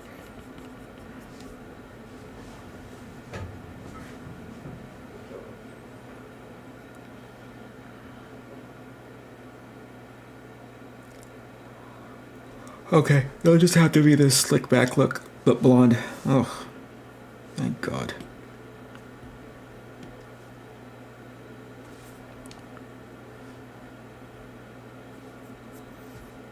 That freaking mohawk looks awesome, though. See, because I'm our main, the leader of them already has that mohawk. 2 mohawks in one team? I think not. What am I, out of ideas?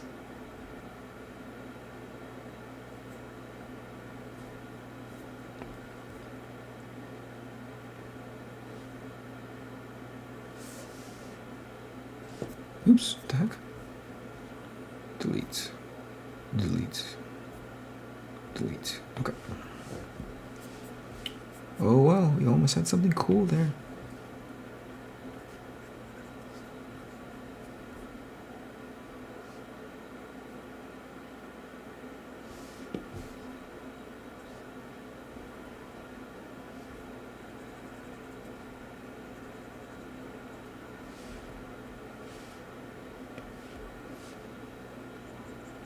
Sorry if I go quiet. Jules is asking for these images because it's the current one that he's working on, and he really wants to put it to bed before he moves on to the next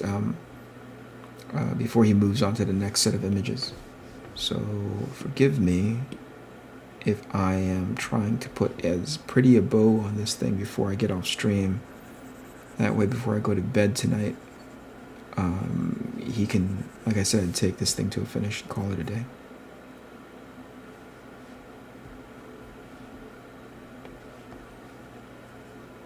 Super unprepared. How about that?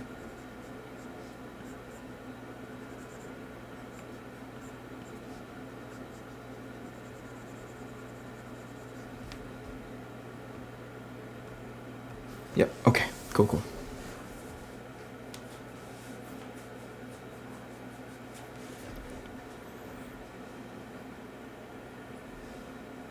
What am I missing? I'm like 7 minutes away. Can I start winding down the stream? Is that possible? A mullet. Okay.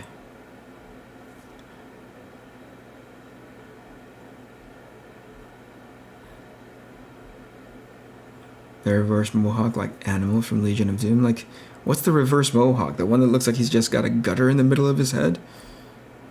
Wait, no, Animal does have a mohawk. It's Hawk that has the... Right? Yeah, exactly. What about the short double hawk like the dude from Nope. That's basically Hawk from Legion of Doom. Guile Flat Top. The Guile Flat Top is effectively Batu from Ghost in the Shell. I think the style of haircut too represents maturity, like a hero that's seen some shit. Yep. I agree. Alright. I may need to end this stream early just so I can actually, you know what? Let me get through one more. Jules only asked for 2 pages. This one and page 9. So this one. Did I already do it? Stand by. Is it this? Okay, I just need to erase this part because this stuff is still okay. Yeah. That still works. That still works. I just need to... What's this? To get rid of that. Need to get rid of that. Okay.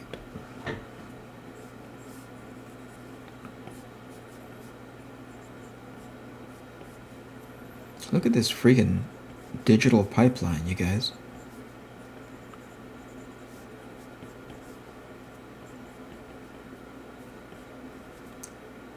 Look how fast it is for me to accommodate note changes. Oops, what the heck? What? Oh, duh.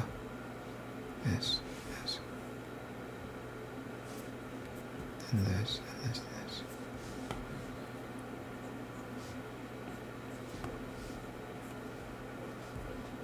Oof.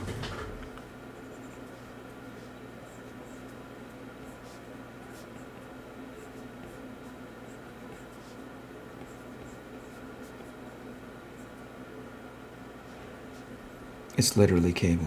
I just redrew cable. Oh well. Gee, there's a guy with white hair with giant shoulder pads rocking a bunch of guns. I wonder who this is inspired by.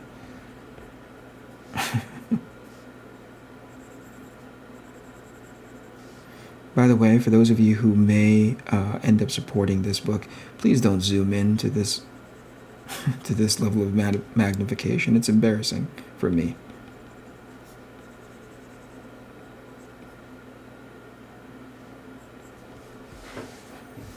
All right, that's 2. All right, that's pretty much done. Hey, look at that.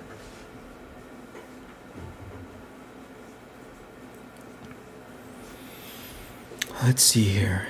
Mr. Wing, the angles, the composition, engaging, beautiful work. Is your book coming out? Yes, it is. It's going to be my soon-to-be crowdfunded via Indiegogo campaign.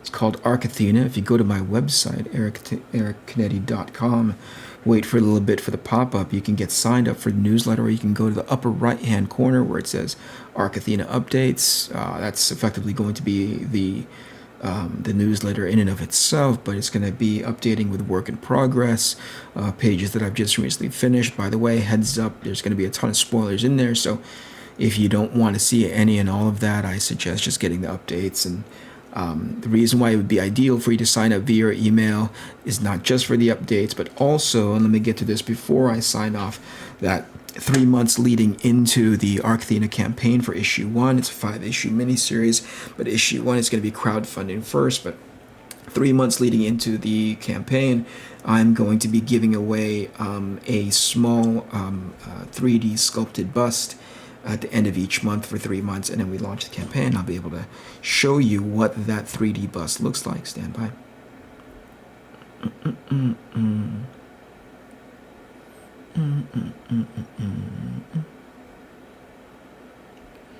Here we go. I'm going to share my screen with you in just a sec. Let me try getting this 3D model in a position where you can actually see it well, and then I am going to do screen share. Tell me when you guys can see this, okay? How do I do this so that screen share size? Okay, here's a 3D bust. Ready? There we go. So we're going to be printing this out in 3D. There's going to be one given away at the end of each month. The people who don't win it from the month previous gets rolled over into month 2. New winner is going to be picked out in month 2. The people who didn't win it from month 1 and month 2 get rolled over into month 3 until I will give away that third and final statue. And yeah.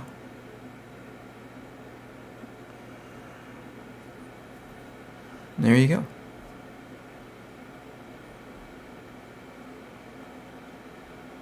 Okay, that's pretty much it for me tonight. I know that in the past I go about 10-15 minutes over, but talking to Mike has really done a number on my throat. Super parched, so I'm going to go get some water. Also, I'm going to go pee because, geez Louise, I'm retaining a lot of water. Anyway, thank you so much for being here. I really appreciate your support. Come back next Monday. I'll have more pages for you. I'm actually going to get back to the actual physical production of drawing these pages. This past 2 weeks, oh, I didn't give you guys context. These past 2 weeks, I have been doing nothing but writing the dialogue for scripts 1, 2, and 3. That's why not a ton of drawing has been done. More than anything, a lot of editing drawing has been done, so that everything in those dialogue scripts makes a lot more sense. Anyway, thank you so much for being here. Join me next Monday. I'll be doing the same exact thing, hopefully drawing a tiny bit more. If you're not already done so, please subscribe to my newsletter. The ARC ATHENA newsletter is available via my website. You can go to ericcanetti.com, wait for the pop-up, or go to the upper right-hand corner where it says update, sign up there, and you'll be immediately enrolled into the raffle that starts 3 months before launch of campaign.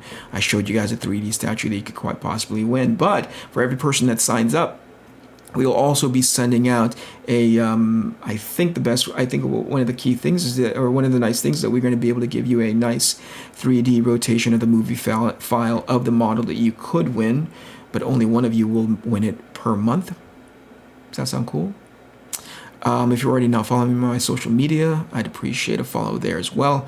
You can go to Instagram under Eric Canetti, or or Twitter under Eric Canetti. One word, ERICCANETE. If you're not already doing so, please follow my channel.